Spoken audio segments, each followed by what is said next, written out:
Muy buenas tardes a todos, ¿cómo están? Vamos a empezar nuestra clase de hoy jueves 23 de septiembre de Teoría General del Proceso.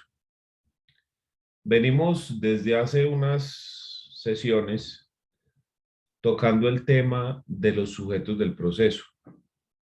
Mencionamos en primera instancia el juez y dijimos qué se necesita para ser juez, cuándo se sale del cargo, empleados del juzgado y demás. En segunda instancia mencionamos las partes y dijimos que quién puede ser parte, cómo se comparece al proceso, la figura del litisconsorcio, que es cuando una parte está compuesta por varias personas, etc. Y ahora vamos a pasar a la tercer sujeto procesal, muy importante, que son los apoderados o los abogados, es decir, listo.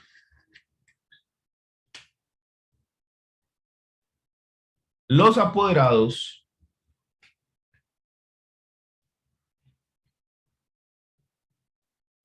son la persona que asume la representación jurídica de otro.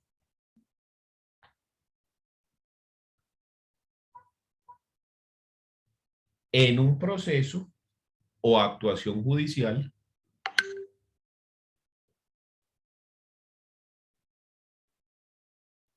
y como principio general,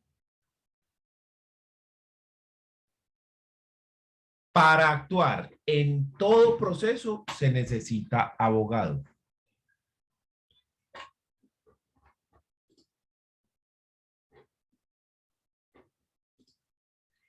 Esto es lo que nosotros denominamos el derecho de postulación, que está regulado en el artículo 73 del Código General del Proceso. Derecho de postulación. ¿Qué dice? Las personas que hayan de comparecer al proceso deberán hacerlo por conducto de abogado legalmente autorizado, excepto en los casos en que la ley permita su intervención directa. Este digamos que es el derecho favorito de los abogados, porque es lo que nos asegura a nosotros el trabajo. Pero esto, ¿por qué está ahí? Porque una redacción que parece como trampa, como acomodada precisamente para darle trabajo a los abogados, ¿por qué está ahí? ¿Cuál es la razón de esto?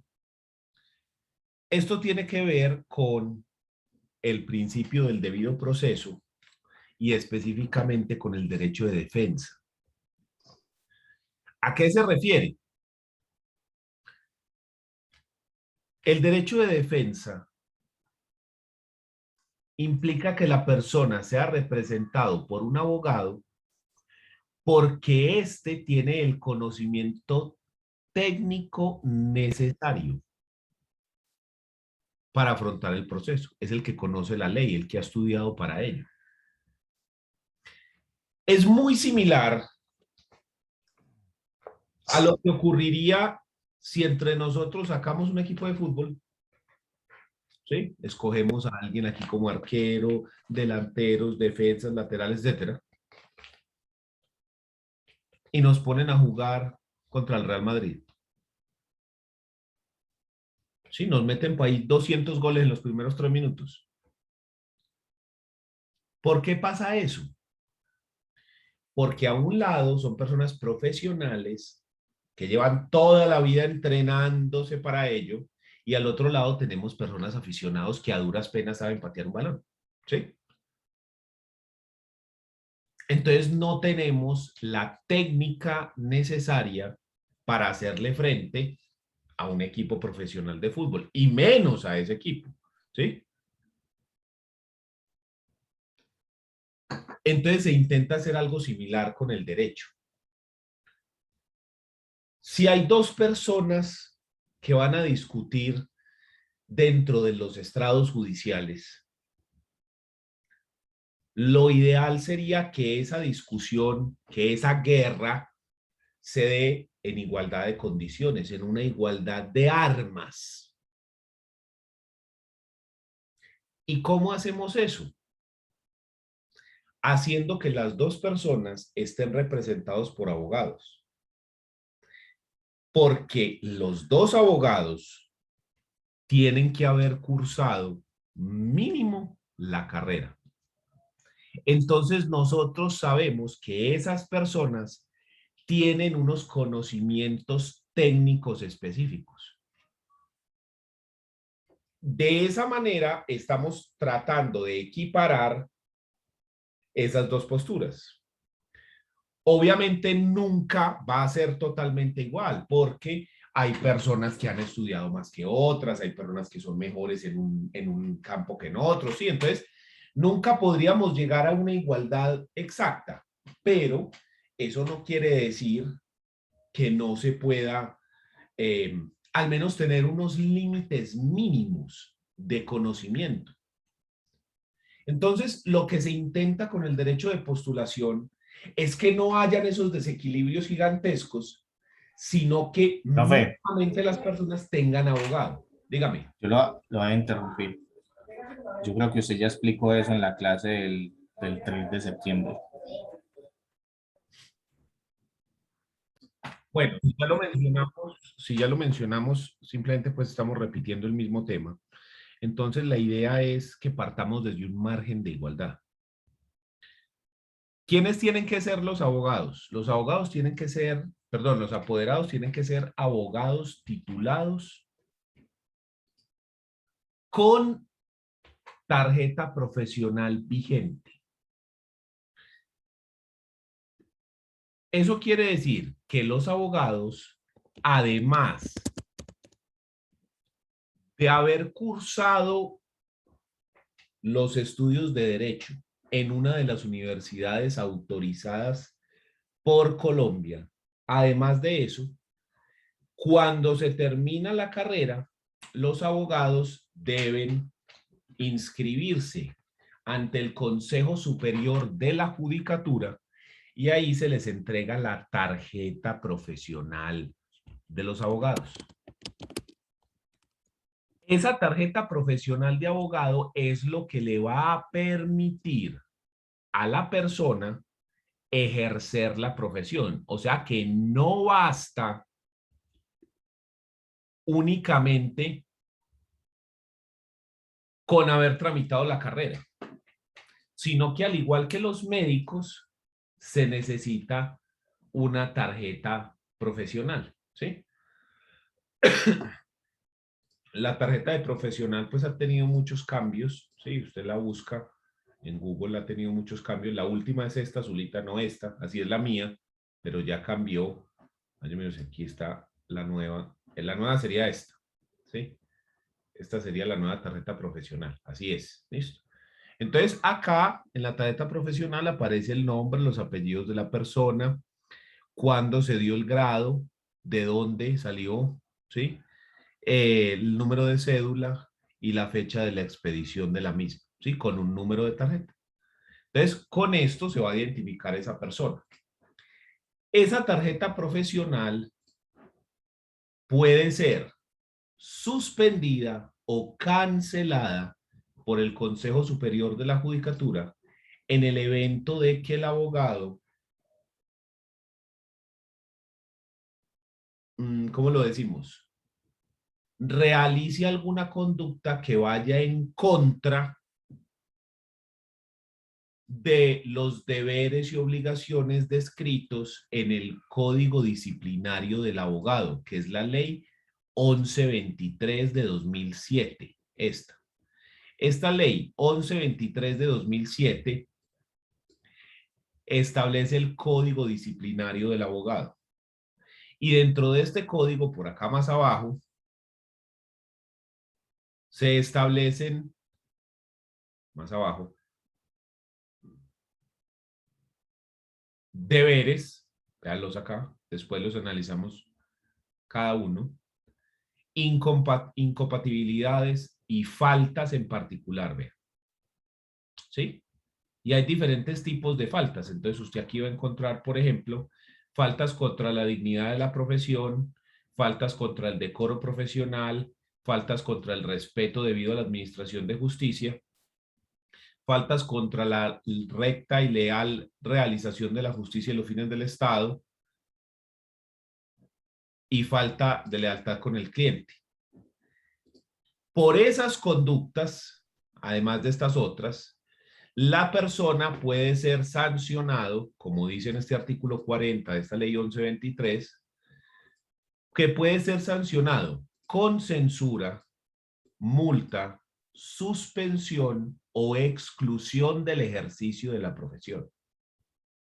Entonces, cuando se dice que para ser apoderado de alguien dentro de un proceso debe tener la tarjeta profesional vigente, nos referimos a que no tenga suspensión y no haya sido excluido del cargo. ¿Ya? Profe, me disculpa. Dígame. ¿Me quieres regalar nuevamente la ley que maneja las obligaciones de los abogados? 1123 de 2007. Ley 1123 de 2007. Muchas gracias, profe. Entonces, con esta ley se establecen sanciones como la exclusión de el ejercicio de la profesión. Le cancelan a usted la tarjeta.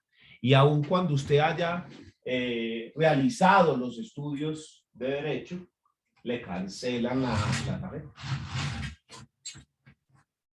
Pero obviamente tiene que ser una falta lo suficientemente grave como para que amerite una sanción de esa naturaleza tan jodida, ¿cierto?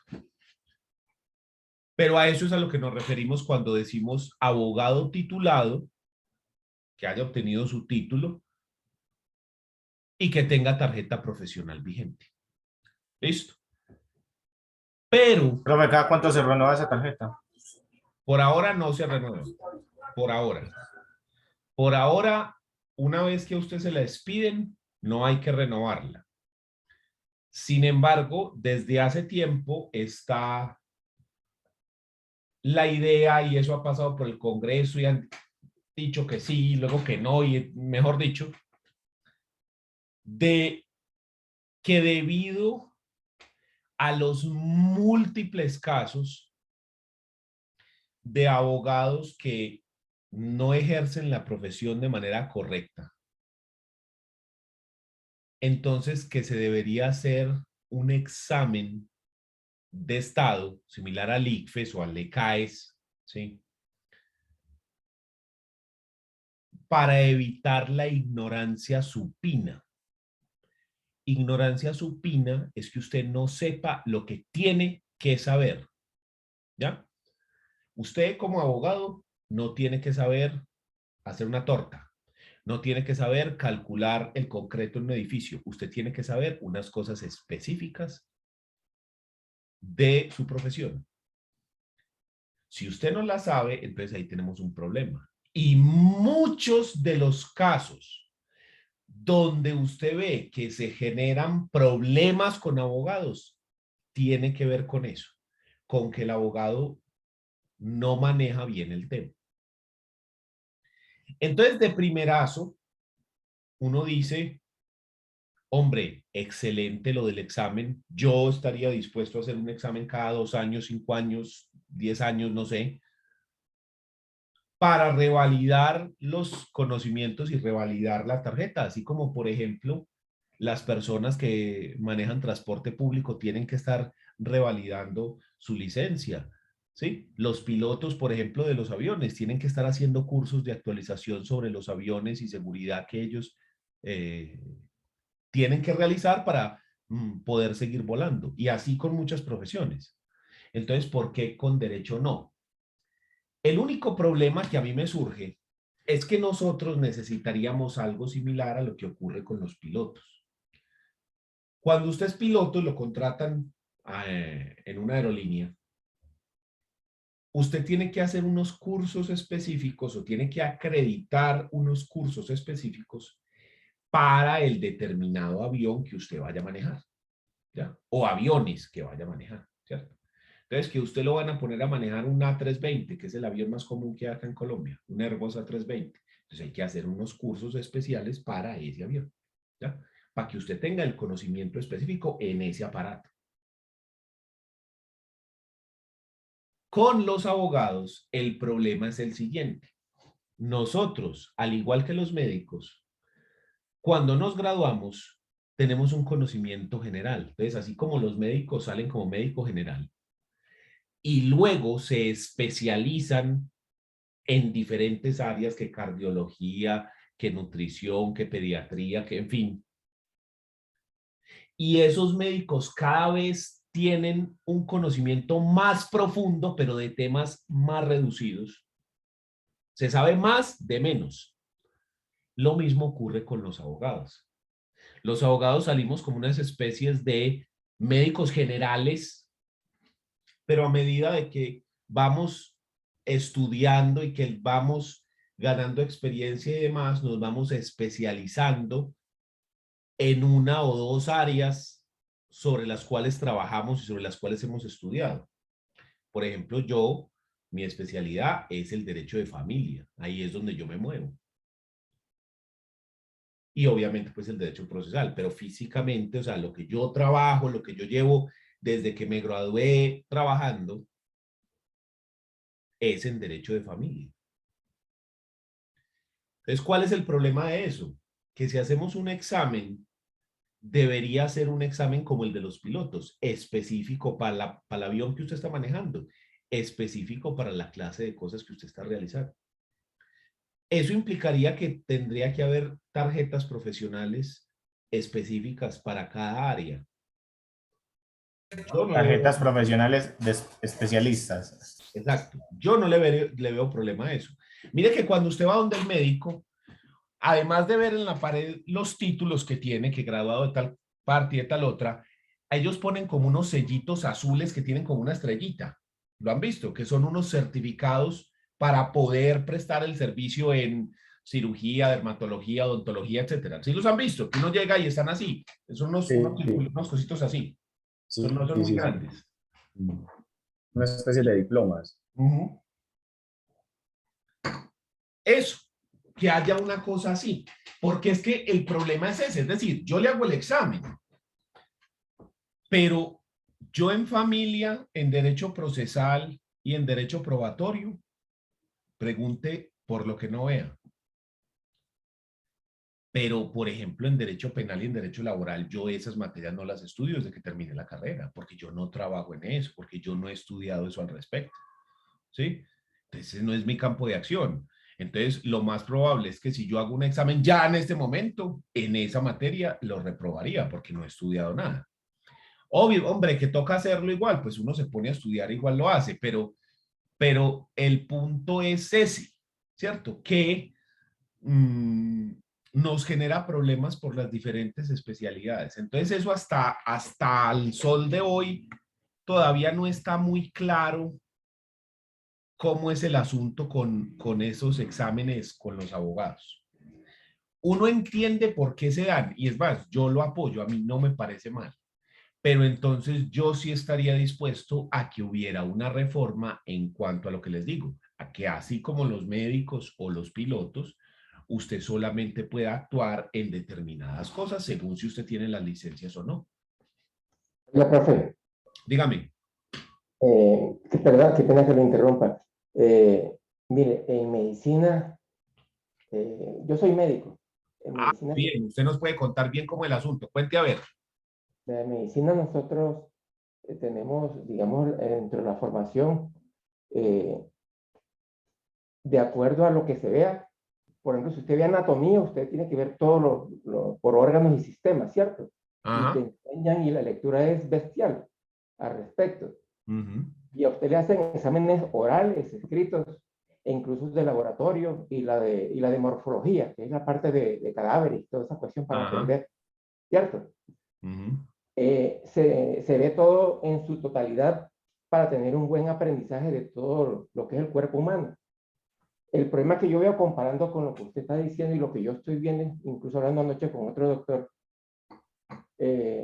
pienso que en el derecho hay fallas, porque pienso que obviamente que la normatividad, el derecho positivo que existe es muy extenso y muchas veces no se alcanza a ver en la totalidad en las clases. Obviamente que eso es muy difícil, pero a veces se preguntan cosas que no se discuten y de pronto uno no la entiende muy bien. De pronto es la falla que yo veo. En medicina, nosotros tenemos al profesor ahí y discutimos lo que no se entienda, lo que no se, digamos, dentro del conocimiento, se aclara.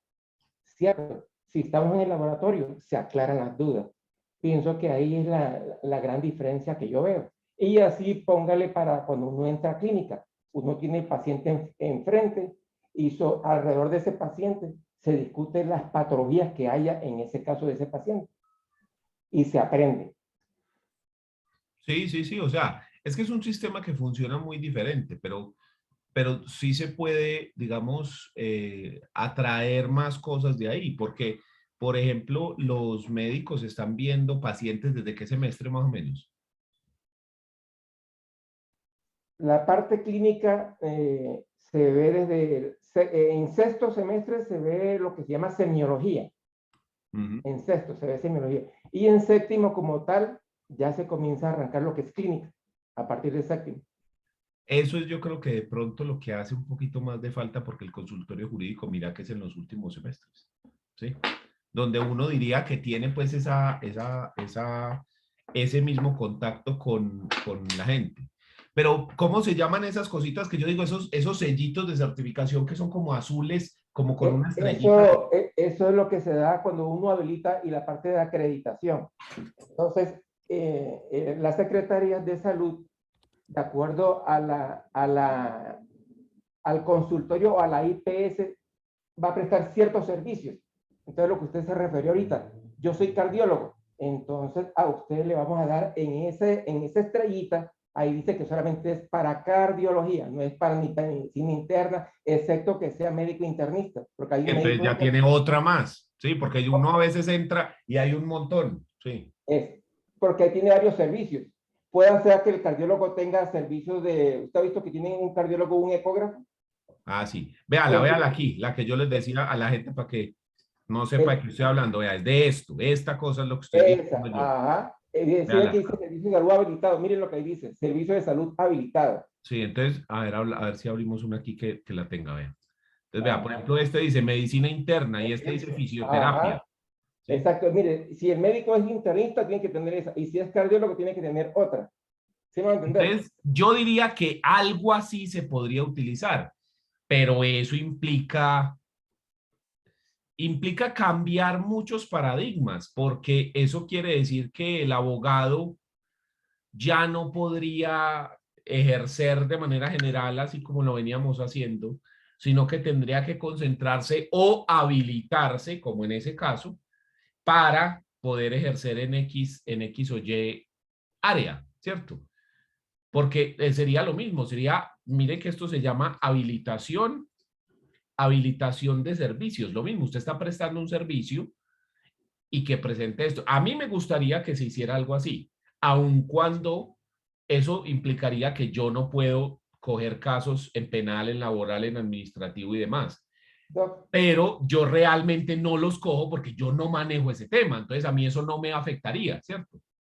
Doc, y otra cosa, eso que usted está hablando hace parte de lo que se llama en salud el sistema de garantía de la calidad para Vean, garantizar un buen servicio. vean, con mayor razón todavía. Entonces, he ahí diferentes pues opiniones y cosas al respecto de ese tema. Entonces, por ahora, usted sale y no hay que, digamos, revalidar el título ante nadie, por ahora. Profe, eso sería muy bueno porque ahí se acabaría tanto pilluelo de corbata, por así decirlo, porque siempre se ha visto pues que engañan a los usuarios, que es que este proceso se gana, le cobran un infierno de plata y a la hora de llevar el proceso no saben nada del caso. Mire porque no lo es su que, especialidad. mire lo que le digo del examen, mire lo que le digo que es que eso ya se ha discutido y ya hay incluso una ley al respecto. Vea, el qué, cómo y otras preguntas sobre el examen para abogados. Entonces dice, el examen de estado para abogados, que también es conocido como el examen habilitante para ejercer el derecho, fue creado por medio de la Ley 1905 de 2018 y es un requisito adicional e indispensable para poder ejercer la profesión, ya que de su aprobación depende que el Consejo Superior de la Judicatura pueda expedir la tarjeta profesional de abogado. ¿Sí? La Corte Constitucional lo define como un mecanismo que permite evaluar y verificar las aptitudes académicas de los futuros profesionales en derecho. Sentencia C-138 del 19. Aproximadamente se empezará a realizar a partir de junio del 23, entonces a ustedes les toca hacer esto. La creación de esta evaluación tiene su origen y fundamento en la valoración negativa que hay sobre la cantidad, la calidad y la idoneidad de los profesionales en derecho. Se parte de la idea de que en Colombia existe una baja calidad en la formación y en la preparación. Se habla de una gran proliferación de abogados que obtienen su tarjeta profesional sin ningún tipo de control académico concreto por parte del Estado. Por lo demás, la creación del examen deja claro que el Estado no confía en el mero criterio de las universidades para formar abogados y por lo tanto entra a intervenir. La evaluación es entendida como un filtro para impedir que quien no esté lo suficientemente capacitado para ejercer el derecho no puede obtener su tarjeta profesional y para garantizarle a la sociedad colombiana que los abogados que defienden sus intereses poseen las competencias y los conocimientos mínimos y además son idóneos ética y profesionalmente. En este sentido, la Corte Constitucional plantea que el examen de idoneidad actúa como filtro de entrada al ejercicio profesional. Así, los exámenes de habilitación han servido en otras jurisdicciones, como en Estados Unidos y Alemania, para mitigar las deficiencias académicas y con ello filtrar a los estudiantes que no tienen los conocimientos básicos para el adecuado desempeño profesional. Misma sentencia C-138. ¿Cuál es el problema? Que usted hace el examen, entonces vamos a decir que Edward se gradúa hoy, ¿cierto? Entonces él va y presenta el examen mañana. Listo.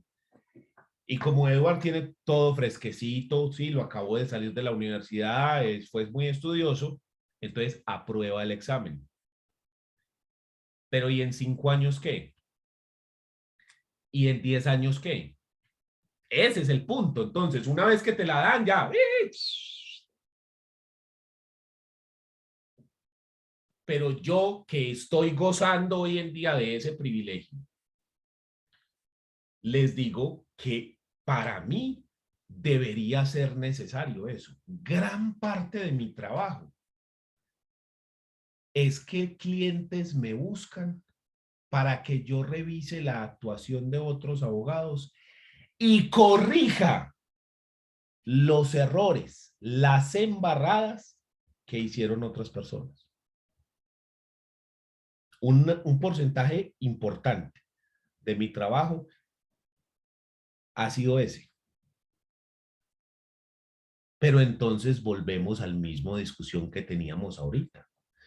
Si los abogados nos especializamos, ¿no debería haber una tarjeta profesional o además de la tarjeta profesional una habilitación para prestar el servicio en? Yo digo que sí. Aun cuando eso, como les digo, a mí personalmente me quita el privilegio de ejercer en penal, laboral, administrativo y civil. Profe, yo, por ejemplo, tengo la de médico general, la que nos da, y tengo la de médico en médico laboral. A ver. Pero entonces usted no puede hacer una intervención de cardiología porque no es el servicio que está Claro, certificado. porque se me limita. Eso le da unas... Entonces eso es lo que yo digo. Ay, pero entonces yo como abogado voy a perder esa, pero es que igual yo no trabajo en eso. O sea, por ejemplo, a mí en nada me afecta que me digan, Daniel, no puedes ejercer en penal porque yo no ejerzo en penal. Entonces, además de ese examen que uno entiende, uno dice, bueno, sí, bacano pues que el Estado diga sí, alguna calidad, pero la cosa iba más allá. Yo creo que la cosa tiene que ir más allá, porque es que eso no nos resuelve el problema. Eso nos pone, digamos, una barrera más, pero la barrera se sobrepasa y ya de ahí, ya. Entonces, he ahí el asunto con eso. Entonces, por ahora, vigencia de la tarjeta profesional, no, nada, ninguna. ¿Cada cuánto se debería hacer? Pues ya tendríamos que mirar, cada 5, cada 10, no sé. Pero a mí no me parece descabellado eso y yo sí estaría a favor de que se hiciera algo así. Lo firmo de una, lo voto de una también. Pero no todo el mundo piensa como yo. Entonces, bueno, ahí está. Muy bien. Entonces dijimos que todo esto tiene que ver con este artículo 73. En el entendido que las personas deben actuar por medio de abogado. Pero nos menciona aquí esta expresión, excepto en los casos en que la ley permita su intervención directa. ¿Cómo así? Si bien la idea del abogado es muy chévere y todo lo que vos querás y que haya igualdad de fuerzas y todo eso, nos genera el problema de que muchas veces decirle a una persona que contrate un abogado se vuelve una barrera infranqueable. Imagínense que Juan Felipe presta 500.000 pesos en una letra de cambio. Se los presta a Camila. Camila no paga y entonces Juan Felipe dice, hombre, yo voy a demandar a Camila porque yo tengo aquí la letra de cambio para que me pague. Y entonces le dicen, sí, Juan Felipe, necesitas contratar un abogado para que te haga la demanda. Juan Felipe dice, ah, listo, perfecto. Y va y busca un abogado y el abogado le dice, ah, ok, yo le cobro medio salario mínimo por llevarle ese proceso. 404.000 pesos para cobrar 500. No tiene sentido. Y estoy diciendo medio salario mínimo, pero por un proceso de esos mínimo son 5 salarios mínimos. Entonces voy a pagarle al abogado que recupere la plata y todavía le quedo debiendo. Entonces eso se transforma en una barrera que simplemente no se puede superar. O sea, se volvería un cerco que dejaría por fuera muchos conflictos. Entonces la ley ha determinado que no en todos los casos es necesario el abogado. En todos, absolutamente todos los procesos se puede contratar abogado. Todos, absolutamente todos. Es más, eso es lo recomendable, porque volvemos a lo mismo que tiene el conocimiento técnico, ¿sí? Pero no quiere decir que en todo se tiene que tener un abogado. No. Usted puede estar acompañado de un abogado, pero no tiene que estarlo. Y eso es muy diferente, porque si nosotros decimos que usted sí o sí está obligado, lo que le digo, creamos un cerco que para muchas personas en muchos conflictos puede volverse un cerco que no se puede evadir. Entonces la persona simplemente se quedaría por fuera. Juan. Profe, cuando dice que no en todos los casos, ¿es independiente la jurisdicción o dependiendo también en donde se esté llevando el proceso? Porque tengo entendido que cuando son procesos civiles, sí o sí requiere abogado. Pero, por No, ejemplo, no cuando siempre. son... No siempre. Es decir, la ley tiene unos eventos en los cuales permite actuar sin abogado. ¿Sí? ¿Es Ya por la enseguida cuantía o los qué? enumeramos. ¿Sería por la cuantía alguna una de esas o qué? Sí, exactamente, exactamente. Pero en penal sí, obligatoria sí o sí tiene que ser abogado, ¿no? En penal. Sí, sí, sí, pero miremos, mejor dicho, miremos los eventos en los cuales no se requiere abogado y ya usted saca las conclusiones. Primero, el derecho de petición. Eventos en los que no se requiere abogado, los que no se necesita abogado. Ojo, yo no estoy diciendo eventos en los que no puede actuar abogado, no.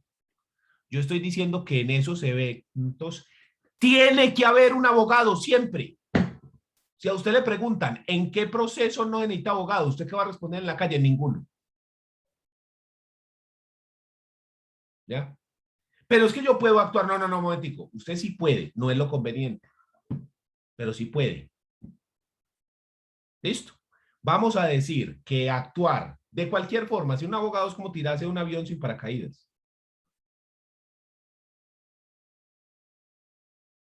Puede que se salve, ve. Sí, puede pasar. Hay casos. Pero pues yo siempre me tiraría con paracaídas. No sé ustedes, yo siempre lo haría. No, pero es que el avión va muy bajito. De igual me tiraría con paracaídas. Sí. No, pero es que va muy alto. No, también. No, pues que Porque abajo hay tierra. ¿Sí? No hay agua. Iba a caer También. en el agua. Sí. No, es que hay una cama mullida. No, también. Por si de pronto cualquier cosa. ¿Cierto? Entonces es más o menos eso. Pues cuando usted le pregunta, usted dice sí. ¿Por qué sí? Porque es mejor tener la compañía del abogado. Siempre. Pero hay unos casos en los que la ley no lo exige. ¿Cuáles son? Primero, el derecho de petición. El derecho de petición es una garantía constitucional, está en la Constitución.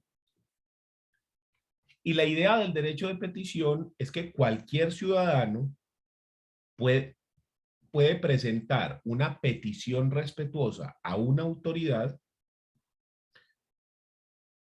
con la finalidad de obtener información.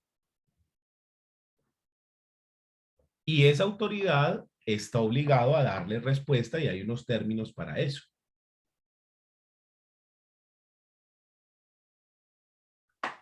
Y el derecho de petición se utiliza muchísimo. Por ejemplo,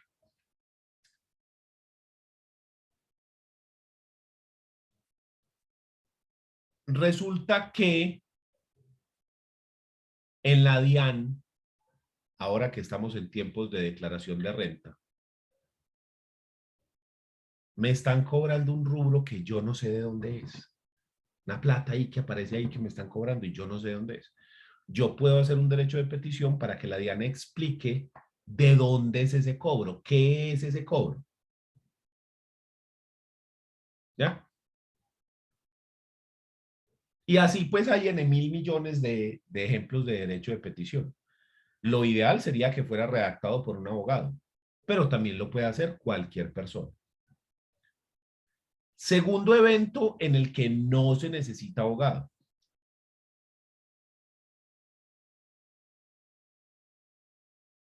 La tutela.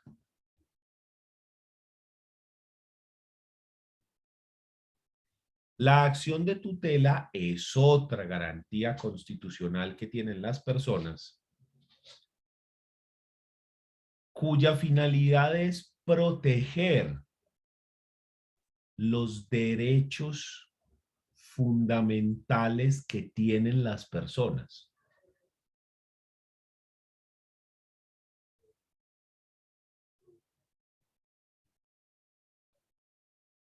Como la idea de esa acción de tutela es proteger los derechos más importantes que tenemos. Si yo le pongo a conseguir abogado, de pronto el tiempo que se demora y la dificultad para conseguirlo puede ser la diferencia entre la vida y la muerte. Entonces, por eso no se requiere abogado. ¿Lo debería hacer un abogado? Sí, pero no es estrictamente necesario. Podría presentarse sin él. Es más, la tutela podría presentarse de forma oral si usted no sabe escribir, por ejemplo. Por la inmediatez, por la importancia de los derechos.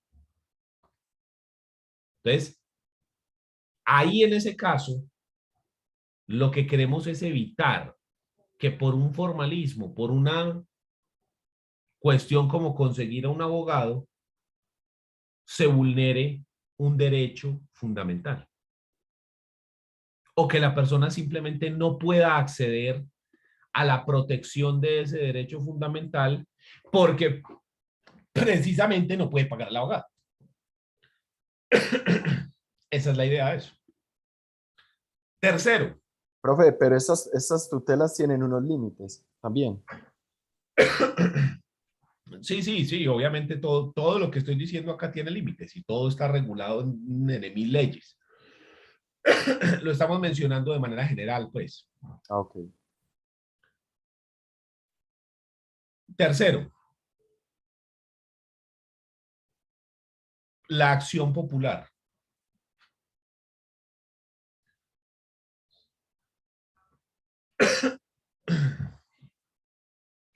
La acción popular es un proceso que pueden instaurar un grupo de personas cuando ven que se les va a vulnerar un interés o un derecho colectivo, con la finalidad de que obviamente no se vulnere el derecho, se suspenda aquella acción que dará como resultado la vulneración de ese derecho. Aquí en el municipio de Envigado tenemos uno supremamente cercano, que es la Acción Popular Túnel Verde de Envigado, que es en la construcción del Metroplus, el articulado del metro, el bus articulado, que pasa por la Avenida del Poblado. Hay árboles en el separador del centro de la vía y hay árboles afuera. Y esos árboles en el follaje se unen las ramas y las hojas y forman como una especie de túnel. Para la construcción de ese corredor vial era necesario o es necesario talar como 200 árboles. 400, no sé, un montón de árboles, ¿ya? Y entonces la comunidad dijo, hombre, un momentico, no, este es los árboles, esto, ¿sí? Esto es lo que estamos refiriéndonos a esto. Y esto es lo que iba a pasar con todo eso. Entonces la comunidad dice, hey, no, un momentico, esto van a afectar el medio ambiente, en fin, una cantidad de cosas. Y de hecho, por eso lleva suspendida la construcción del Metroplus desde hace ¿cuántos años? Pues 7 más o menos. O de pronto está más. De Yo pronto creo que más, profe, más. porque eso empezó que casi no compran las propiedades para ampliar la 43A por el éxito. Eso Pero lleva cuando, mucho tiempo, eso lleva por ahí 9, 10 años más o menos. a ver, espérate, a ver, busquemos aquí cuándo inicia eso. A ver si hay una noticia. Sí, pero sí lleva muchísimo tiempo suspendido eso. Pero muchísimo es muchísimo. No sé exactamente cuándo, pero sí sé que es mucho tiempo. Pongámosle 10 años, pues, y ahí está eso suspendido. Todavía no está como muy claro qué es lo que se va a hacer al respecto.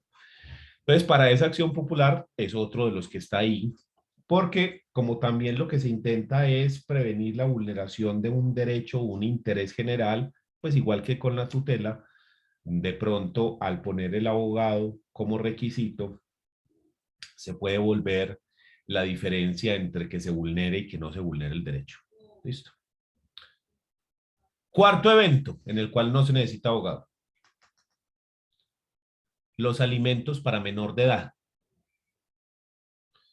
Cuando se va a solicitar la fijación de la cuota alimentaria o incluso la ejecución de los alimentos de un menor de edad, no se requiere abogado. Esa es una de las razones por las cuales en el consultorio jurídico los alumnos de derecho llevan procesos de alimentos. Porque como no se requiere abogado, entonces el estudiante puede actuar a nombre de esa persona porque él no es abogado, ¿sí? Tiene, digamos, una cualificación adicional que si lo hiciera una persona de la casa, porque al fin de la calle, porque al fin y al cabo es un estudiante que está viendo y que está culminando sus estudios en derecho, pero todavía no tiene el título como tal. Entonces, digamos que ese es uno de los procesos en los cuales se puede actuar dentro de los consultorios jurídicos. Quinto, la conciliación, las audiencias de conciliación. La ley 640 del 2001, ley 640 del 2001, que es la que creó y la que regula la conciliación en Colombia, establece que a la audiencia de conciliación se puede asistir con abogado. Pero volvemos a lo mismo, no dice que se tiene que asistir con abogado.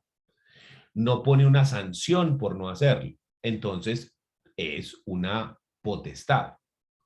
La cosa es que uno tiene que ser claro con los clientes si usted va a acompañar a una persona a una conciliación, porque fácilmente la persona se disgusta con usted y se le genera un problema por un malentendido. ¿A qué me estoy refiriendo?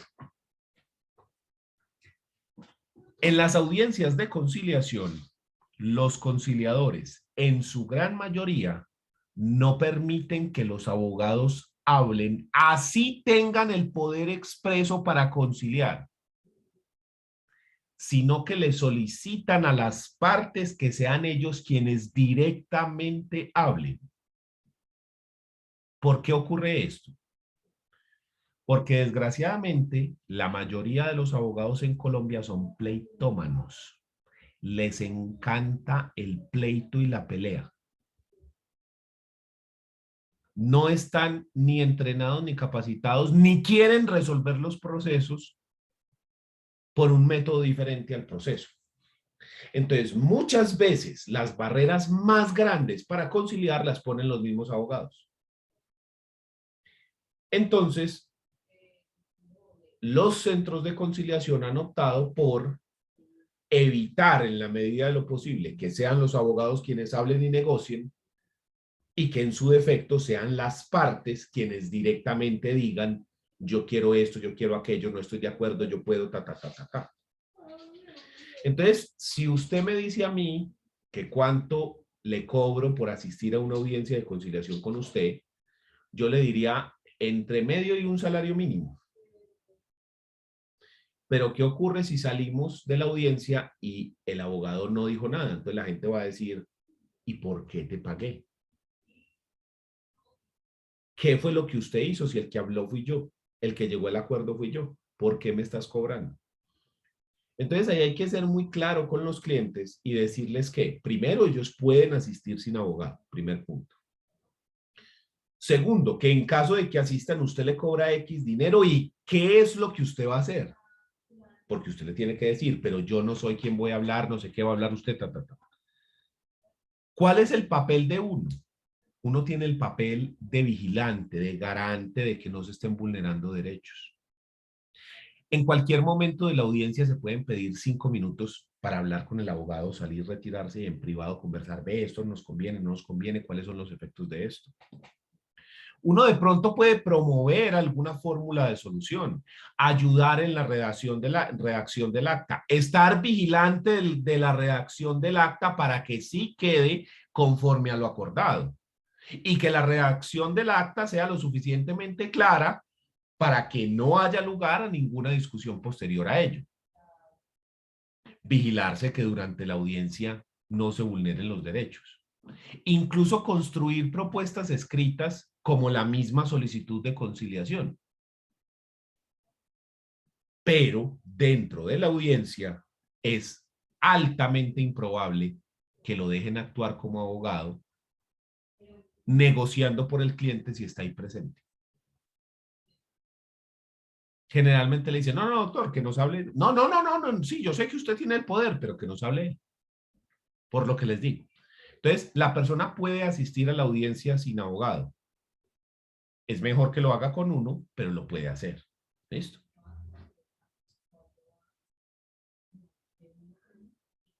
Sexto, diligencias de carácter administrativo, como por ejemplo, catastro, valorización, registro, DIAN, seguro social, ¿sí? Aunque el seguro social como tal pues no existe, pero más o menos. Ustedes ya saben a qué me refiero con eso. Superintendencias, etcétera. Esas diligencias de carácter administrativo no requieren la presencia de abogado. ¿Usted puede ir con el abogado? Claro que sí, pero no lo requiere.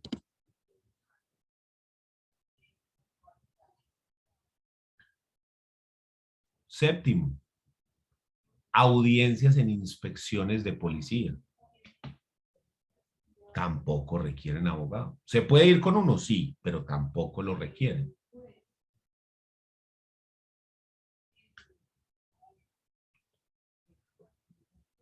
Y por último, los asuntos de mínima cuantía.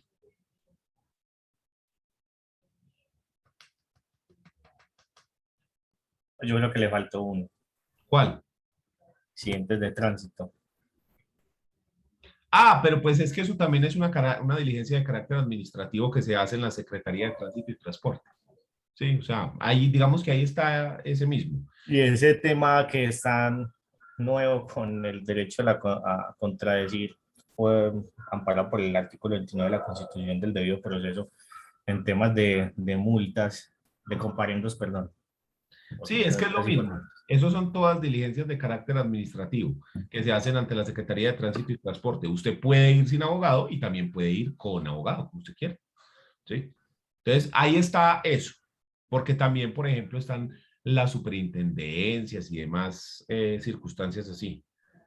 Entonces, sí, ahí está, ahí está. Pero si lo querés poner pues como otro aparte, también le puede poner diligencias ante la Secretaría de Tránsito y Transporte, incluyendo audiencias por contravenciones de tránsito y pues trámites como pago de multas o sacada de licencias o traspasos, nada de esos requisitos, de esos trámites, perdón, requiere un abogado como requisito previo, ¿sí? Usted lo puede hacer perfectamente solo, ¿ya? Pero qué complicado eso, sabiendo que a la final, por ejemplo, un caso de accidente de tránsito, alguien termina culpable y eso genera obviamente una sanción y una reparación por temas civiles y que Pero el problema la es persona ese. se pueda representar solo, muy teso eso. No, no, pero es que el problema es ese. La gente piensa, y eso no es cierto, que ese inspector de tránsito es inspector de tránsito. Sí, señor. Ese inspector de tránsito puede definir quién debe indemnizar a quién y cuál es el monto. Eso no es cierto. Lo que se hace allá es que se dice quién tiene la La responsabilidad responsabilidad. contravencional, no civil. Y con ese fallo Contravencional. ya se escala obviamente a la Ese jurisdicción fallo es civil. una prueba, pero usted le Profe, toca pero sabe al que juzgado. el inspector en una audiencia de tránsito emite de una vez resoluciones sancionatorias en el caso de que se descubra Sí, pues quién es claro, el porque infractor. como eso es una contravención, se pueden imponer multas, como el inspector de policía también. El inspector de policía ve que se está levantando una construcción sin la debida licencia, toma tu multa, ¿sí? Igualito, es lo mismo, ¿ya? Pero para definir la responsabilidad civil, la obligación de indemnizar y el monto de la indemnización, ahí sí ya tenemos que ir al juzgado ante un juez civil que determine eso. Dentro de ese proceso utilizamos obviamente la resolución de tránsito que se da donde dice contravencionalmente quién es responsable. Eso ayuda a una barbaridad. Pero quiere decir que si usted salió culpable contravencionalmente, ipso facto es responsable civilmente. No, no necesariamente. ¿Ya? Mire esto. Usted va por la avenida regional a 150 kilómetros por hora y atropella a una persona.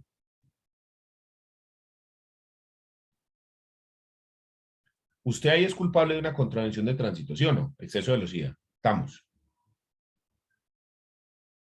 Pero con la responsabilidad civil hay mucho que discutir ahí.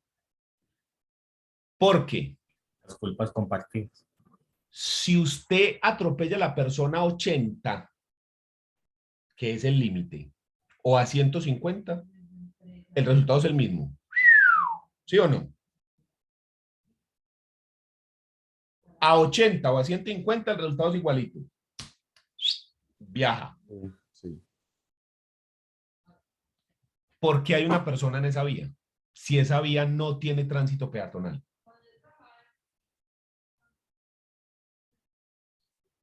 ¿Sí? Entonces, mira que ahí civilmente puede uno decir, venga, aquí hay algo que no cuadra. Venga, miremos, habría que analizar el caso en profundidad. Ya hay muchos, o sea, hay muchos otros componentes. Pero contravencionalmente estamos todos de acuerdo que hay una responsabilidad, ¿sí o no? Usted va a 150 en un lugar donde solamente puede ir 80, ya. Tan, listo, sale. Pero mire que civilmente nos deja la duda. Entonces, por eso te digo, siempre vamos a utilizar esa decisión dentro del proceso, siempre, porque eso es fundamental. Pero la decisión no es lo que diga el inspector, eso es la responsabilidad. No funciona así. ¿Ya? Pero es muy importante. ¿Ya? Entonces, usted no necesita para ir al tránsito, pero para el proceso de responsabilidad civil, ya eso es otra cosa. Ya eso es otra cosa. Ya eso es otro paseo diferente. ¿Listo? Incluso depende también del monto de la indemnización. Porque si lo que pasó fue que usted tumbó a otra persona que iba en moto y se le dañaron las direccionales en una KT 125 y el espejo, pues eso sale con menos de 100.000 pesos. Y la audiencia, por ejemplo, de alcoholemia, que ya obviamente las cuantías de las sanciones son tan altas y la persona puede ir a defenderse sola, ¿no? Para ver si le hicieron el debido proceso. Ahí estamos hablando de 30 y piola millones de pesos, creo que vale la más tesa. Sí, sí. Entonces, es que se puede ir a defender sola y ver que si le hicieron todo lo acordado en la ley. Ahí está. Entonces, por eso le digo yo, hombre, debería ir yo con un abogado. Siempre, siempre, siempre. Sí. Pero eso no es viable en todos los casos porque no todo el mundo tiene el acceso. Sí, pero en la medida de lo posible, siempre, siempre, siempre, siempre. Es que uno de los grandes problemas que tenemos en Colombia es que los abogados siempre los ve la gente como correctivos, no preventivos. La gente nunca acude al abogado buscando prevención. Ve, es que voy a hacer este negocio. Ve, es que voy a hacer tal cosa. Ve, aconsejame cómo hago tal eso. Siempre lo ves, tengo este chicharrón, venga, resuélvanlo. Entonces, desde ahí ya tenemos un desbalance, porque siempre hay un problema que uno intenta resolver. No es muy raro cuando a usted le ponen la tarea de prevenir un problema. ¿Sabe dónde se ve eso mucho? Con los abogados que trabajan de planta en las empresas. Las empresas contratan a esa gente para eso, para que ellos estén revisando los contratos, para que les eviten problemas. Ve, ¿cómo podemos hacer esto para que legalmente pueda y que no haya problemas? ¿Sí? Para eso funcionan en las empresas, pero en la gente del común, muy difícil. Es muy extraño ver que la gente se asesore de abogado para prevenir circunstancias. Eso hace parte de nuestra tarea, de enseñarle a la gente que uno debe preguntarle a un abogado cuando tiene diferentes circunstancias. Por ejemplo, yo voy a contratar a una persona, pues mínimamente que el abogado o me redacte el contrato o me lo revise. ¿Sí? Sino que como todo eso, profe, genera honorarios, por así decirlo. Entonces la gente dice, Negro, ¿y qué no genera? ¿Y por qué cosas no hay que pagar? pero ellos dicen que no, que eso es muy caro, pero cuando viene el chicharrón, ahí sí, pues pucha, ayúdenme. Es que pocas cosas en el mundo no se pagan, pero muy poquitas, ¿sí? Porque usted va caminando por la calle y usted dice, uy, qué calor, que esa es la que está haciendo. Quisiera tomar un poco de líquido. Y ahí mismo aparece el man. Agua, Bonais, ¿sí? ¿cómo es? De esas Sabiloe, gaseosa, Vive 100. Vive 100. Profe, yo le pregunto, ustedes, o sea, yo ya voy a, si Dios quiere, voy a formar parte del gremio.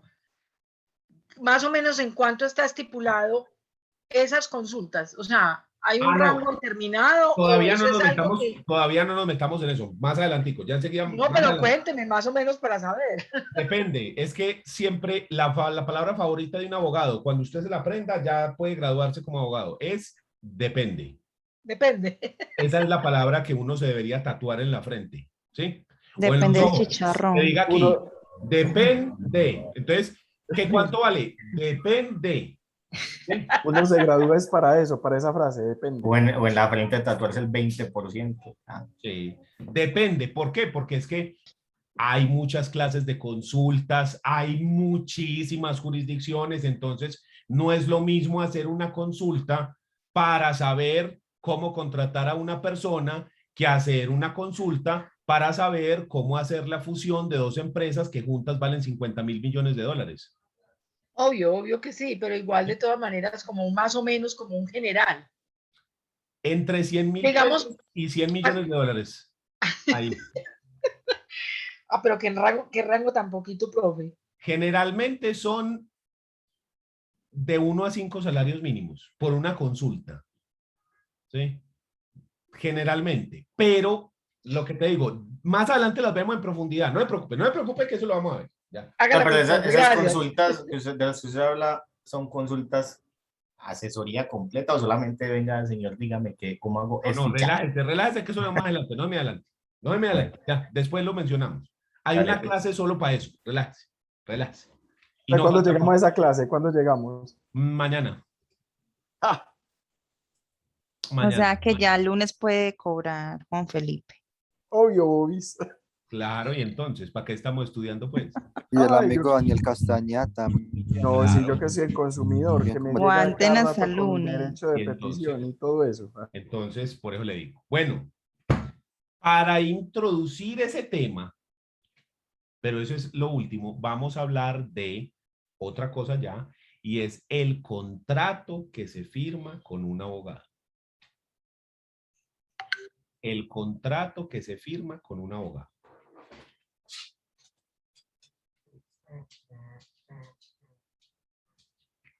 El contrato que se firma, un segundo.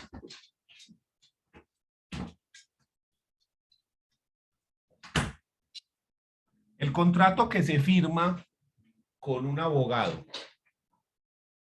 para la asistencia jurídica en un proceso judicial.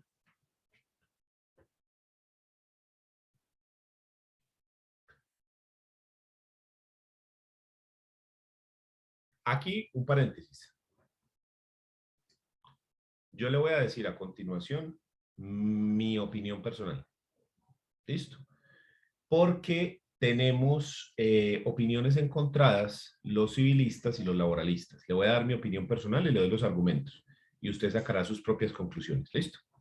Entonces, el contrato que se celebra con un abogado para la asistencia jurídica en un proceso es un contrato de mandato civil que se confiere por escrito y generalmente se denomina contrato de prestación de servicios profesionales de abogado. Profe, qué pena, me repite y despacito para poder, que se me fue la idea. Es un contrato de mandato civil. ¿Listo? Y generalmente se denomina contrato de prestación de servicios profesionales de abogado. Es el nombre que se utiliza generalmente.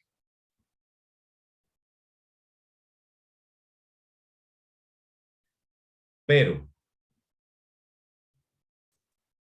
el abogado no es un trabajador de su cliente.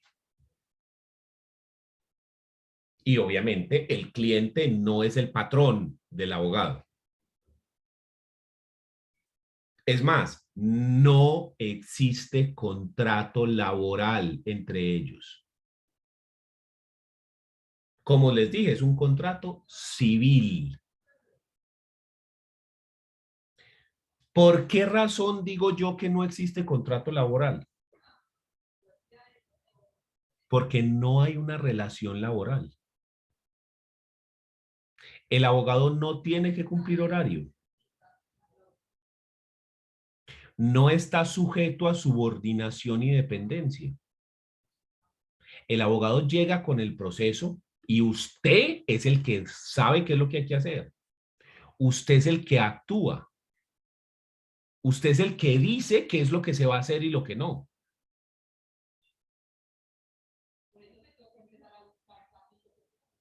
Usted es el que hace la demanda. Usted es el que pide el recurso, no el cliente.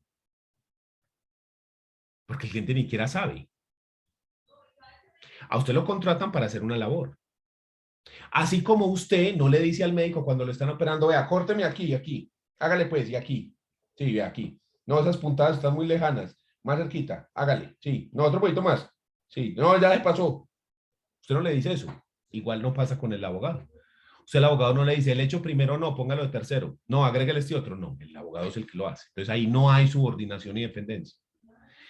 Y por último, el pago del abogado no es salario, sino honorarios.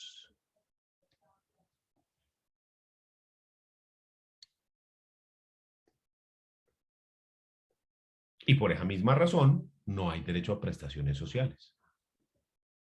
Entonces, para yo decir que un contrato es un contrato laboral, tiene que existir relación laboral, tiene que haber subordinación y dependencia, tiene que haber un horario, tiene que haber salario, tiene que haber estos elementos que constituyen una relación laboral entre patrón y trabajador. Entre cliente y abogado no es esa relación. Estamos hablando del abogado que está litigando de manera independiente. Si la persona es contratada en una empresa para ser el jurídico de la empresa, obviamente ahí sí hay un contrato laboral, pero eso es otro paseo diferente. A no ser de que la empresa lo contrate por prestación de servicios profesionales, o sea, como para brindar Que le paguen para asesoría. un proceso, igual que en la calle, sí. Ah, ok.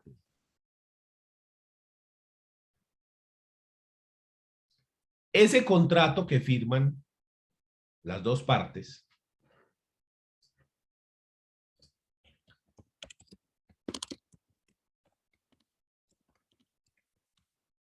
que es el contrato de mandato civil, está regulado en el artículo 2142 del Código Civil.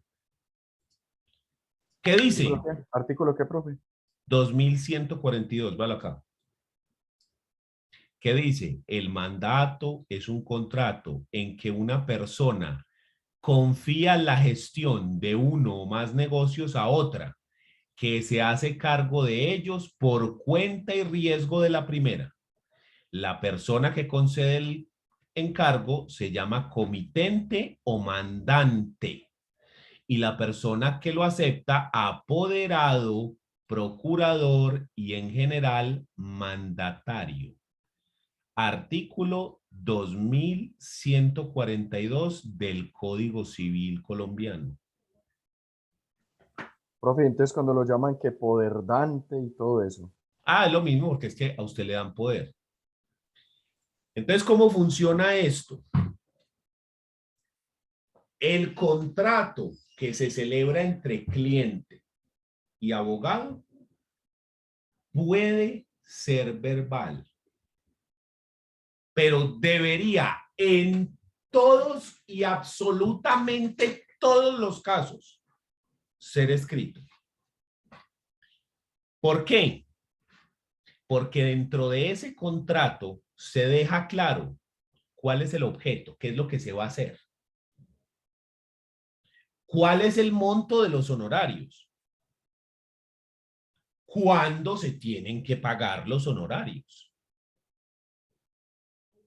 ¿Cómo hay que pagarlos? En dinero, en especie, por transferencia, en efectivo, ahí dice. Y también debe decir cuáles son las obligaciones que tiene el cliente y cuáles son las obligaciones que tiene el abogado. Porque, por ejemplo, los abogados trabajamos con la información que nos suministra el cliente. Entonces, si el cliente no nos suministra información veraz y oportuna, nosotros no podemos trabajar. Si a usted le están aportando mentiras o no se le están aportando la información que necesita a tiempo, usted no puede ejercer su función. Entonces, el cliente también tiene unas obligaciones. Y además, a la hora de discutir acerca de los honorarios pactados, obviamente, si está escrito, la discusión se solventa muchísimo más fácil. Es un contrato que no requiere escritura pública, es un contrato que se puede celebrar de forma privada. Sin embargo, yo les aconsejo que siempre se le haga reconocimiento de firma y contenido en la notaría. Siempre. Para evitar cualquier situación e imprima 2 contratos. Con una copia se queda el cliente y con otra se queda usted. Y le ahorra cualquier cantidad de problemas. Hágame caso. Profe, Dígame. pregunta, ¿qué hacer cuando el cliente no le paga? Entonces, si el cliente no paga, usted puede demandar ejecutivamente, si tiene contrato, para lograr el cobro y embargarle los bienes o el salario que la persona tenga. ¿Ya? Ujú. Si no hay contrato, entonces primero hay que demandar para saber cuánto es el monto de los honorarios y después de eso sí demandar en ejecutivo. ¿Ya? ¿Ves? El contrato nos sirve hasta para eso, para demandar si la persona no nos paga. Profe, Dígame. ¿cómo así que demandar en ejecutivo? El contrato que usted firma es un título ejecutivo. ¿Qué es un título ejecutivo? Es un documento que contiene una obligación. ¿Cuál es la obligación en este caso? Que Pedro le pague a Juan 100 millones, 20, 10, 30, 15, lo que sea. Entonces, un título ejecutivo es un documento que contiene una obligación clara, porque se sabe quién le debe a quién, qué le debe, cuándo lo debe, desde cuándo, en qué forma, todo. Expresa, ahí dice de manera clara, ahí está en el contrato. Y es exigible, es decir, que el término o plazo que se había dado para pagar ya se cumplió. Profe, Dígame. ese título ejecutivo es el que se le puede firmar cuando la persona está presa. Cuando está No, pues detenida. es que un título ejecutivo es cualquier documento que contenga una obligación clara, expresa y exigible. Por ejemplo, una letra de cambio, un Las pagaré. hipotecas. Sí, o sea, cualquier documento que contenga una obligación clara, expresa y exigible, incluyendo una sentencia, un acta de conciliación, Incluso los puede, divorcios, profe, cuando hay menores de edad. si dentro de ello se constituye una obligación clara, expresa y exigible. Porque si la sentencia de divorcio solamente dice quedan divorciados Pedro y María, ahí no hay nada. Pero si dentro de esa sentencia dicen quedan divorciados y Pedro le tiene que pagar la suma de 500,000 pesos mensuales los 5 primeros días de cada mes por transferencia bancaria a la cuenta de ahorros número por concepto de alimentos a la señora Una obligación clara, expresa y exigible. Después de los 5 días. ¿Sí? Profe, Entonces, pero o sea, eso se puede, eso es por en un juzgado civil, no sé, por la parte civil. Ah, ok. y es donde está la discusión. Entonces, por eso les decía yo al principio. La discusión está en si lo cobramos en un proceso ejecutivo civil o en un proceso ejecutivo laboral. Entonces, hay personas que consideran que eso es un proceso civil y hay personas que consideran que es un proceso laboral. ¿Sí? Mi visión personal es que es civil. ¿Sí? Pero por eso les dije desde el principio que la discusión estaba abierta. Yo no dudaría en que la próxima vez que tengan clase de laboral hacerle la pregunta al profesor. Profe, ¿el contrato con un abogado es un contrato civil o es un contrato laboral? Y después, y en caso de que no pague, ¿se hace un proceso ejecutivo civil o un proceso ejecutivo laboral? No para contrastar y decir, es que este man dijo aquello y usted está diciendo esto. No, sino para escuchar cuál es el argumento de la persona experta en laboral y qué nos dice, ¿sí? Puede estar de acuerdo con que sea civil y nos da un argumento adicional o el mismo incluso.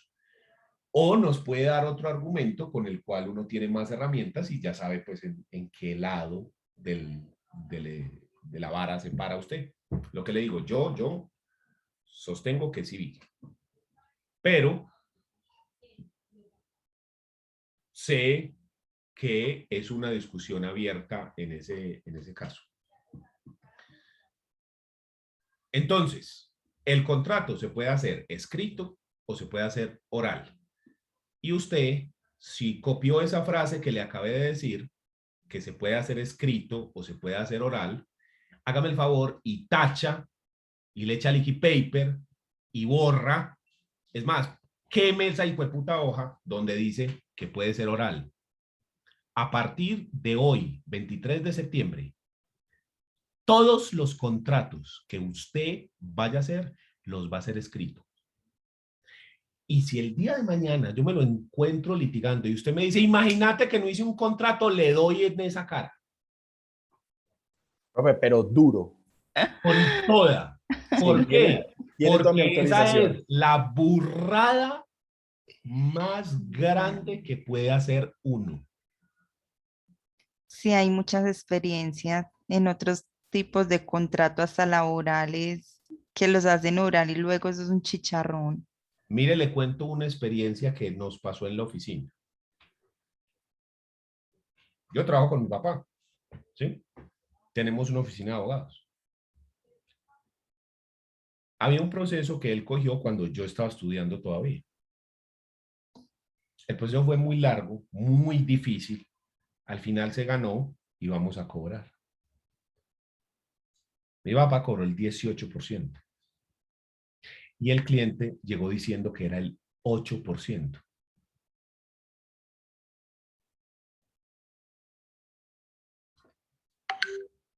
¿Había contrato escrito? No. Entonces, ¿ahí qué? Espera, ¿qué pasó?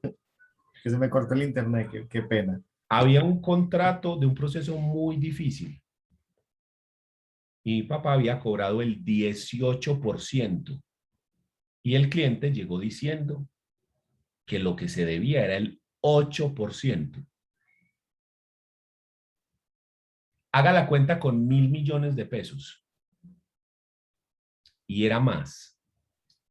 Mucho más. Pero hagamos la cuenta con 1.000. Con 1.000, ¿cuánto es el 18%? Son 180 millones de pesos. 180 millones de pesos. ¿Y cuánto es el 8%? 80, le iba a 80. golear 100. ¿Mm?